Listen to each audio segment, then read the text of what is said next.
Well, it is a new week, and that means it's time for a new Ryan Wilson mock draft. It's the first 3-round mock draft. So here's the top 10 picks from that mock. 3 quarterbacks in the top 4 selections. CJ, Bryce, and Anthony Richardson going 4 to Indy. 3 edge rushers taken in the first 6 picks as well. Will Anderson leading the way at number 3, taken by the Arizona Cardinals. Let's discuss this mock draft, shall we, with our NFL draft expert, Ryan Wilson. Ryan, you and your podcast partner, Rick Spielman, were at both CJ and Bryce's pro days last week, and Will Levis. Now, you had Young going tops last week. Now it's CJ, I believe for the first time in your mock draft. So what changed with the eye test?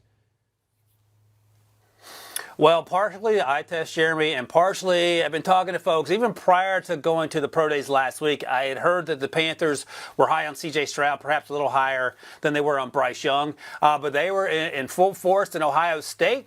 They were there in Tuscaloosa, and they were there, if I recall correctly, in Lexington, Kentucky as well. So they're making the tour to see these quarterbacks. But for me, CJ is this, and we talked about it on the podcast. We talked about it at the Combine. CJ, when you watch him on Saturdays, feels like he's more than just a guy, but there's nothing that stands out. And then you meet him in person, and you get a sense for who he is, how the type of leader he is. And then we watched him throw in person last week in Ohio State, and he's got a good arm. He layers the ball well to all 3 levels. He moves, throws well on the move. He can throw off platform, and we know he can run from that Georgia game. And we're seeing the tape here of the success he had in that what ended up being the last game of his career. And I think when you get over the fact that he's not just a guy going through the motion, throwing a bunch of first-round picks at wide receiver, he's doing so much more than that. Then you get a sense for how, yes, you can talk yourself into him very easily as being QB1. And Rick and I have been saying this for weeks now. For us, Bryce Young is QB1. CJ is QB1A. They are neck and neck. The difference, of course, is that CJ's a little bigger. I don't know if he's faster because none of these guys run at the Combine anymore, but they both move well in space, and they both have really good arms, and they get the ball out on the edges consistently and with accuracy, and are able to drop it over those linebackers when throwing at the second level. So this week it's 1A sitting at the top of the 3-round mock. Will Levis was a top 6 pick last week. Now he's fallen out of the top 15 in your latest mock. And a team trades up to stop that tumble down the board. What happened to Levis?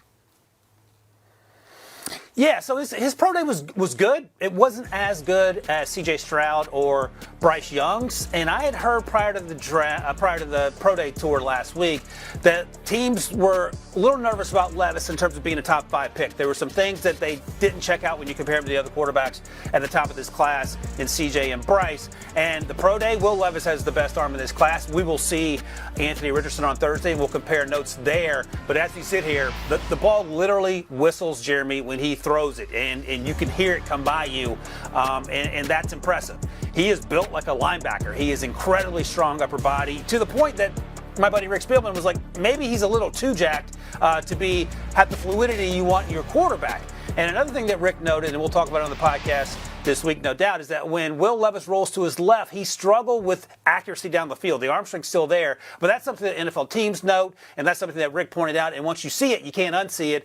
And all that put together makes you think that maybe he falls. And what better team than the Rams to trade up into the first round, because they don't care about draft picks, although they sort of do now, it sounds like, to get the guy to succeed, Matthew Stafford. And they leapfrog the Tampa Bay Buccaneers, who, as it turns out, at 19, also need a quarterback, Jeremy. Might actually not be a bad pick when you look at it, tumble down the board to the Rams. Okay, with Austin Eckler's future up in the air with the Chargers, you have them taking the top running back on the board, Bijon Robinson here.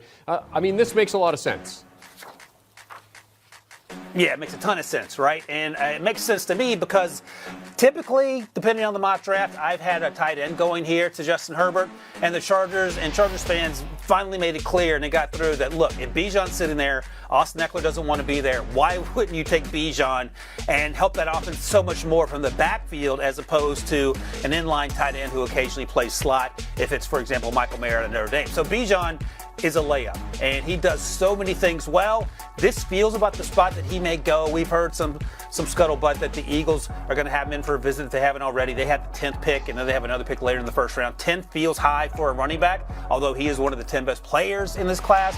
But here, at this point for the Chargers, make life easy for Justin Herbert. That offensive line is getting better, and it's a really good unit as is. And I think if we see the board fall this way, it's not unreasonable to think that Bijon could be the pick. Yeah, just under 1,600 yards last year and a lot of missed tackles. Ryan has of him moving up the board to the Chargers. All right, let's go to the second round of the mock draft. The Saints grabbing a wide receiver with their second pick. Tell us about Zay Flowers out of Boston College. Yeah, and I'm signed because I have him going 40th overall. He may not be there. He could very easily go in round one. And there are a lot of wide receivers that are going to fall into this bucket that are under 6 feet, about 180, but are blazers. And Zay Flowers is the best of that group. In New Orleans, he goes to Derek Carr's new offense, and you help out there. Is he an upgrade over Jarvis Landry? Yeah, he certainly is in terms of speed. We'll see if the production's there. Jarvis Landry wasn't much after in terms of yards per reception guy. Zay Flowers is. He's a home run hitter time and time again. He gives you something in the return game. You pair him up with last year's first-round pick, Chris Olave, and then, of course, Michael Thomas coming back, hopefully fully healthy, and you have the running back situation now with Kamara sorted. Now you're working with something in a division that feels sort of wide open, but you have to be the favorites because you have your quarterback in Derek Carr.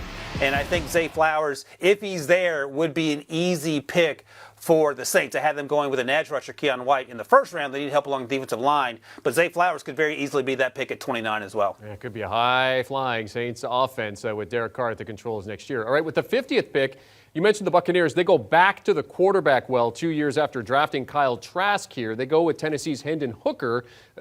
Ryan, this could be a sneaky good pick. Yeah, and that's extremely important to note, Jeremy, because Hendon Hooker tore his ACL late in the season, and he was in the Heisman Trophy running, and you could argue that he had every right to be among the finalists with the way he played. Now, he's 25 years old. It doesn't really matter at quarterback. He's a great athlete. He can run the ball if he needs to, but in terms of his leadership, in terms of his ability to throw the ball down the field, yes, Tennessee's offense is a little quirky when you're trying to translate to the NFL, but he can make every throw. They have such wide splits in that offense with the wide receivers. You can easily see how he has the arm strength to make any throw that you would want.